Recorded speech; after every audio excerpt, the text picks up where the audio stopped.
দক্ষিণ দিনাজপুর জেলার বালুরঘাট কলেজে পরিচালন সমিতির নতুন সভাপতি প্রতীক রাম মণ্ডলের কলেজে প্রথম আগমনকে কেন্দ্র করে সোমবার সৃষ্টি হয় উত্তেজনা। এদিন কলেজের অধ্যক্ষ পঙ্কজ কুণ্ডুর সঙ্গে সাক্ষাৎ করতে আসেন নতুন সভাপতি। সঙ্গে ছিলেন পরিচালন সমিতির রাজ্য সরকারের মনোনীত দুই সদস্য অশোক কুমার মিত্র এবং রঞ্জন গঙ্গোপাধ্যায়।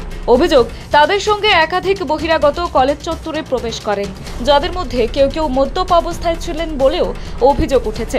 এই ঘটনায় ক্ষুব্ধ হয়ে ওঠে কলেজের ছাত্রছাত্রীদের একাংশ। কসবা কাণ্ডর পর এবার কলেজে বহিরাগত প্রবেশ নিয়ে যেখানে সতর্ক থাকা উচিত, সেখানে এতজন বহিরাগত কিভাবে প্রবেশ করলো তা নিয়ে প্রশ্ন তোলেন ছাত্রছাত্রীরা।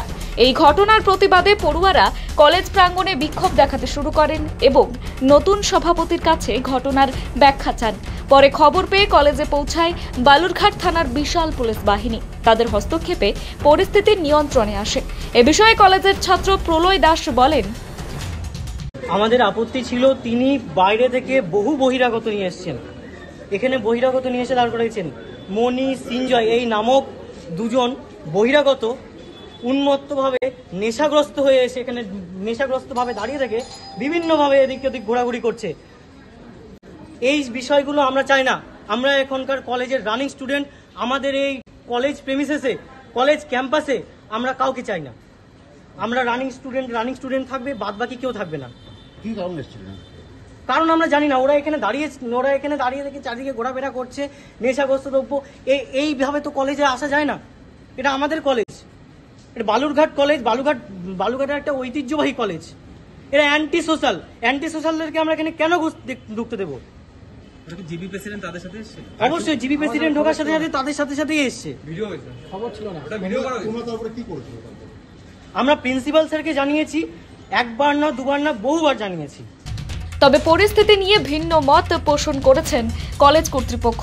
কলেজ অধ্যক্ষ পঙ্কজ কুণ্ডু এবং নতুন সভাপতি প্রতীক রাম মণ্ডল জানান, কলেজে কোনো বিক্ষোভ হয়নি। ছাত্রছাত্রীরা বিষয়টি ভুল বুঝেছিল। পরে তাদের সবকিছু বোঝানো হলে পরিস্থিতি স্বাভাবিক হয়ে যায়।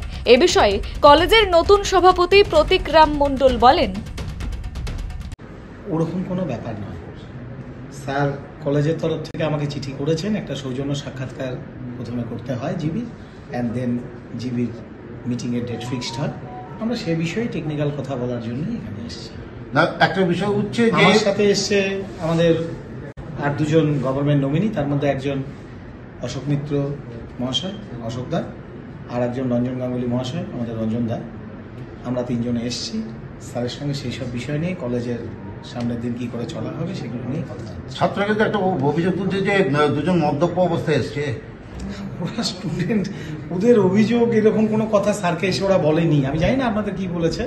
ওরা আমাদের সঙ্গে স্যারের সঙ্গে কথা বললো, স্যার ওদের সঙ্গে কথা শুনলেন, স্যার বললেন, ওরাও সেটাতে শুনলো এবং ওরা খুশি মনেই তো আমাদের সঙ্গে কথা বলল। এ বিষয়ে কলেজের অধ্যক্ষ পঙ্কজ কুণ্ডু বলেন, ছাত্ররা আমার কাছে এসেছিল, এসে বলছে যে এরকম একটা অভিযোগ বলছে যে ওনাদের সঙ্গে কে এসছে। তখন মানে গভর্নিং বডির সদস্য, গভর্নমেন্টের নমিনি আমাদের মিউনিসিপ্যালিটি চেয়ারম্যান। মিউনিসিপ্যালিটি চেয়ারম্যানের সঙ্গে তার অ্যাসিস্ট্যান্ট একজন দুজন এসছে। তা এখন কি আমি মিউনিসিপ্যালিটি চেয়ারম্যানকে বলবো, ও মশাই আপনি আগে ওই লোকগুলোকে বাইরে রেখে আসুন? এটা তো কোনো সৌজন্য নয়। তো ছেলেপেলেরা ওদের মতন ওরা বলছে, কিন্তু আমার কাছে এই ব্যাপারে আমার কাছে এসেছিল, আমি ওদেরকে বুঝিয়ে বলেছি, ওরা চলে গেছে। এরকম কোনো একেবারে বিরাট বড় কিছু হয়েছে সেরকম কিন্তু কোনো কিছু হয়। পুরো ব্যাপারটাই একেবারে সৌজন্যমূলক হয়েছে। বালুরঘাট থেকে রিপন ভৌমিকের প্রতিবেদন, নিউজ টুডে।